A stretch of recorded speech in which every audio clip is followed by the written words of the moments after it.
L'association Simon de Sirène a inauguré ce jeudi 21 juin sa première structure d'hébergement à Vanves. Cette association créée en 1996 connaît une notoriété grandissante depuis le film Les Intouchables qui s'est inspiré de la vie de son fondateur Philippe Pozzo di Borgo. Mais point de cinéma ici, du concret uniquement, avec cette première communauté fondée sur le vivre ensemble qui réunit 70 résidents, dont la moitié de personnes handicapées, selon un concept simple mais ambitieux. Le concept, c'est un lieu de vie partagé qui accueille une trentaine de personnes avec un handicap qui partagent leur vie au quotidien avec une trentaine également d'assistants, d'accompagnement.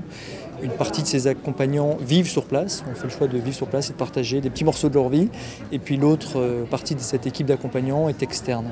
On a fait ce pari de dire on veut brasser les handicaps, mais en brassant les handicaps, on voulait aussi brasser les autonomies et les compétences des uns et des autres. Une démarche noble pour des individus traumatisés dans leur corps et dans leur âme à la suite d'un accident grave. Les résidents handicapés trouvent dans cette structure adaptée du respect, de l'écoute et de l'entraide. Des qualités nécessaires pour combattre l'un des maux principaux du handicap, la solitude. J'avais le désir de trouver un lieu où je puisse être plus autonome aussi par rapport à ma famille, mes proches, et en même temps de ne pas être seule aussi et de construire ça avec d'autres qui avaient le même désir. Voilà, ça s'est concrétisé. J'ai appris à vivre avec les autres en essayant de prendre chacun ou chacune tel qu'il est et à essayer moi aussi de me faire accepter tel que je suis. Mais le projet de Vanves, unique au monde, n'aurait pu voir le jour sans l'addition des talents et des moyens. C'est des projets qui sont innovants, donc qui à la fois sont compliqués à mettre en œuvre, en même temps qui ouvrent les cœurs, j'ai envie de dire. On a été très soutenus par le Conseil général, le président de Védjan,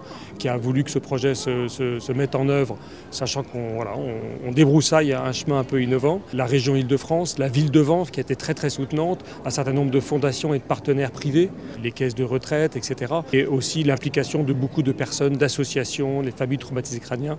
Donc une espèce de mobilisation collective pour que s'ouvrent ces chemins nouveaux. Un chemin nouveau emprunté donc volontiers par le Conseil général, toujours enthousiaste quand il s'agit d'innovation, surtout dans le domaine social. Nous ne sommes pas contentés, si vous voulez, du strict cadre légal prévu par la loi, car sans cela on n'y serait pas arrivé, parce que toute la dimension innovatrice n'était évidemment pas couverte par des dispositions légales, et donc nous avons accepté bien sûr de financer l'innovation.